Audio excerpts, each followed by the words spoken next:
Researching your book. How do you approach this and where do you even start? Hi, I'm Hananya Leclerc. I am a multi-genre writer who shares tips and tricks and talks about her life. Now, without further ado, let's get into the video. Research isn't necessarily a word I enjoy. It's not that I don't enjoy researching stuff. It's more so that I associated research with something horrible for quite a long time. And that was specifically for a different story that I did, which is my historical project. That's what I call it. It's an historical setting that I have my book in, and that messed me up a little bit when I was told to do more research. So research is kind of a word that I struggled with for about a year now, and I've done better with it in recent times, but basically I realized that when I was writing my historical book that just knowing simple things wasn't going to be enough. I needed to add more. I needed to add more world building to the whole book. And I was told to do more research. Now, when you say to someone, do more research, when is more enough? And what type of research do I really need to do? So for me, that didn't really click. And I didn't know where to start, what to do, how to even approach this. So I'm gonna tell you what I ended up doing and how I approached it in the end. So what I did when I initially wrote my book was to kind of just research things as I went. So when I was drafting and I would come across something like, okay, I want my main characters to play with a ball, I would research and I would find if they even had a ball in my period that I'm trying to write about. And if so, then I would include it in my story. If not, then I would try and find something else that they could play with. And that is kind of how I went about doing research as I wrote this story.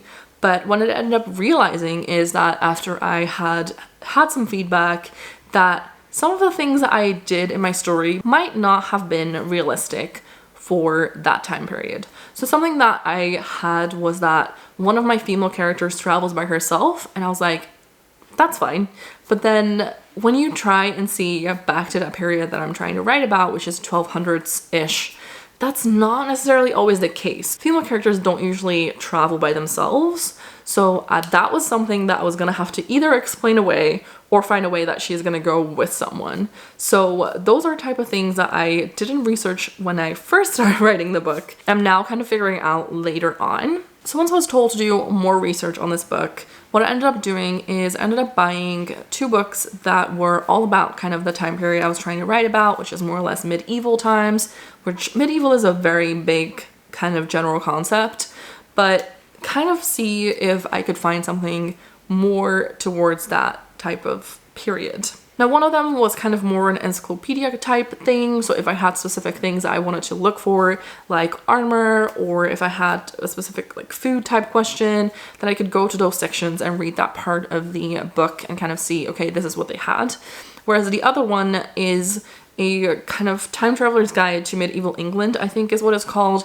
And that one kind of just more so takes you on a ride as if a person is actually walking through the streets, and it's going to describe, okay, this is what you see, this is what would be there, this is what would happen, this is what would definitely not happen, and it kind of just does that, which I found very interesting. And that's what I did during the more research phase, where I was like, I don't know where to start, I guess we're doing this. And that was useful because it gave me some ideas of things that I want to include into the world building side, because I'm not a very descriptive writer, so I could use some of those things.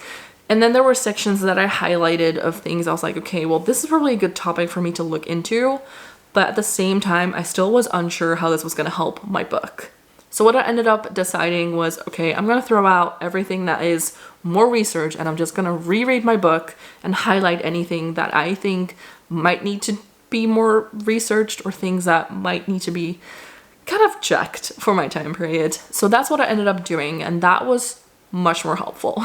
So if we just quickly wrap that up with buying books about your topic, sure, that can definitely help you. So if you have specific topics that you're writing about or specific period in your genre or whatever you're trying to write, you might want to see if maybe you can buy some books to do some general research, or if you're, writing something of a specific topic, you can get other people's books on that topic. For me, for example, with my vampire story, what I could do is get some other vampire novels and kind of see how they have approached things and read that just to kind of see, okay, this is how it's done already. How can I take away from that? What can I kind of do in my story, or what am I like not wanting to do in my story, and kind of pick out the things that I do like and I don't like for the general stories that I already know exist. I do think the type of kind of research and books you buy depends on the genre that you're writing or the topic that you're writing about. So for example, the historical book that I was writing, you know, it helps if you do research on the historical side of things. Whereas the vampire book I'm writing, that is more set in today's setting. Do I need to do research on the vampire stuff? Sure. I do need to kind of figure out the general things about vampires, but at the same time, it's a fantasy element, so I could kind of just explain it away in my own type of vampire instead of doing the vampire that already exists. So that gives me a little bit more freedom, whereas the historical thing is like, you kind of want to be historically accurate. Even if you want to do this as a fictionalized place, which is what I'm doing, and I could probably explain away some things, you kind of want to stick to what was available at the time or stuff like that. Whereas if you're doing a fully fantasy world, then you might not need to research like a ton of stuff in the sense of, okay, what did they have in certain periods, or, you know, would vampires drink blood or not? But you could probably still do research in the way of, okay, how would people usually approach these things? Or if you're having your characters fight with each other, what would bruises look like? What would cuts look like? How long would it take to heal those things? Stuff like that you might still want to research on. So that kind of brings me back to how I used to do research, which is researching on the go. So if you're writing your story and you come to a point where you're like, oh, actually, how does that work? So if we're going back to the cuts, for example, what if your characters are fighting, one of them gets a cut? How would that look? Or does it need stitches? Does it not need stitches? What determines if it needs stitches? You might want to research that. And that can be something that you do on the go. So you can go stop your writing, go look for the thing that you need, and then come back and make sure you do it in the correct way. Or what you could do is leave it and then do research later on. So there's two kind of things that I could say about that. That is, you know, pros and cons for these type of things. So if you want to do research on the go, then make sure you research that one specific thing and then come back. Don't try and kind of dive into this black hole of nothingness, because that is kind of the danger, I would say, when researching. I'm not saying that researching a lot is bad. I'm just saying that if you are in your writing zone and you stop your writing so that you can research something, you kind of want to make sure that you grab that thing that you need and then go back, and not spend hours trying to find the thing you need and then go back, because that might really slow you down.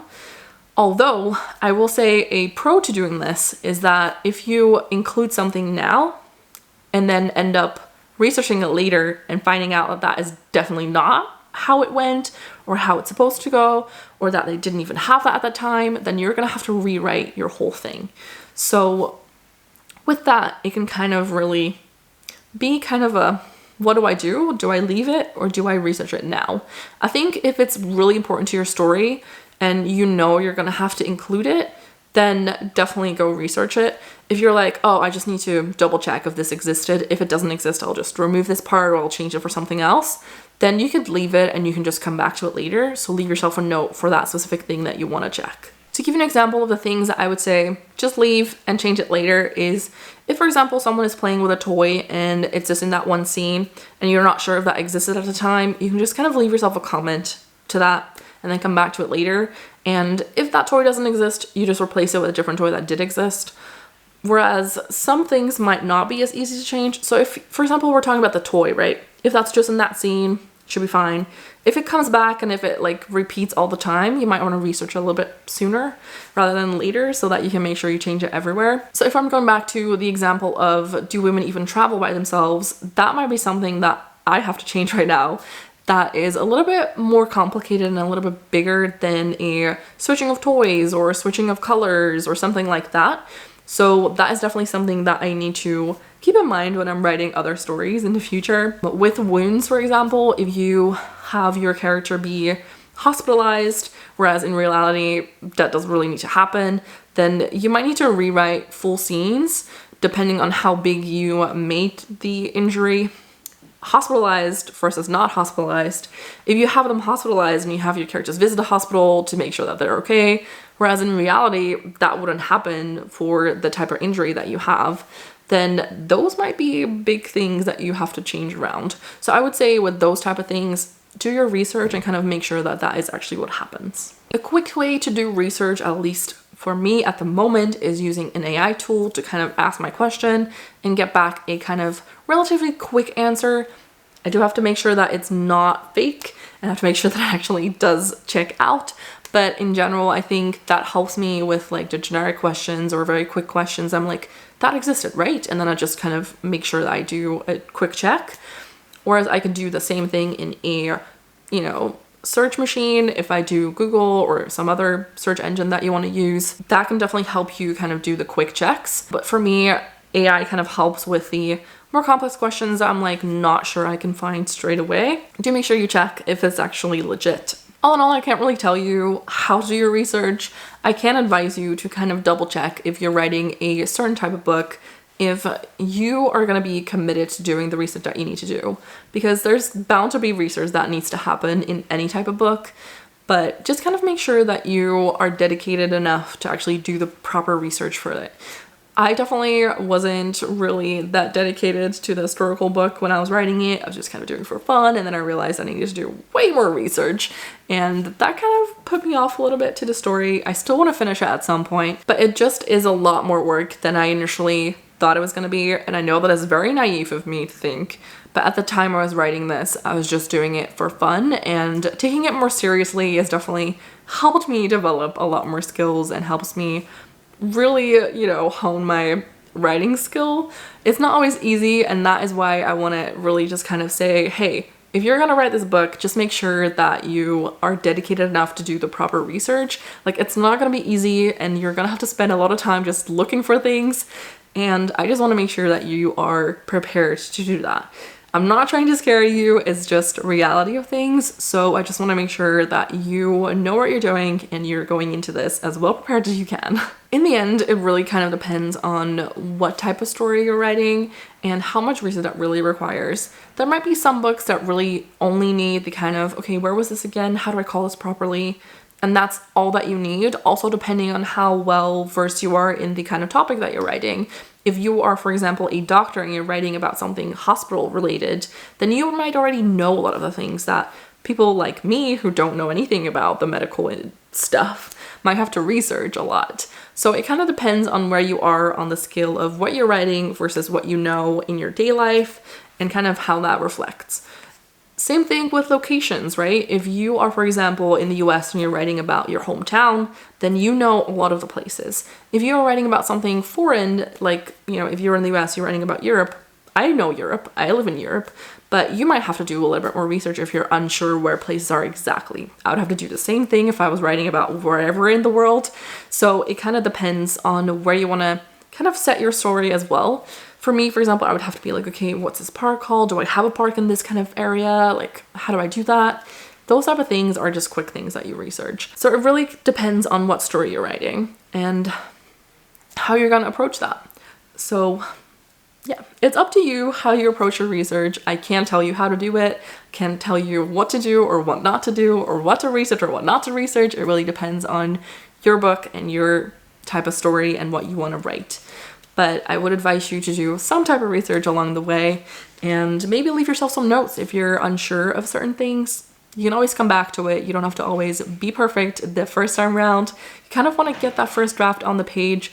You can always change it later, but make sure that if it's major things that you do research it so that you don't have to change your whole story. With that, I think we're going to wrap up this video, and I hope that it was somehow still beneficial for you, this video, and gave you some tips and tricks on how to approach this if you were unsure on how to do this. Then with that, I'm gonna wish you happy writing and happy researching, and I hope to see you in the next videos in this series.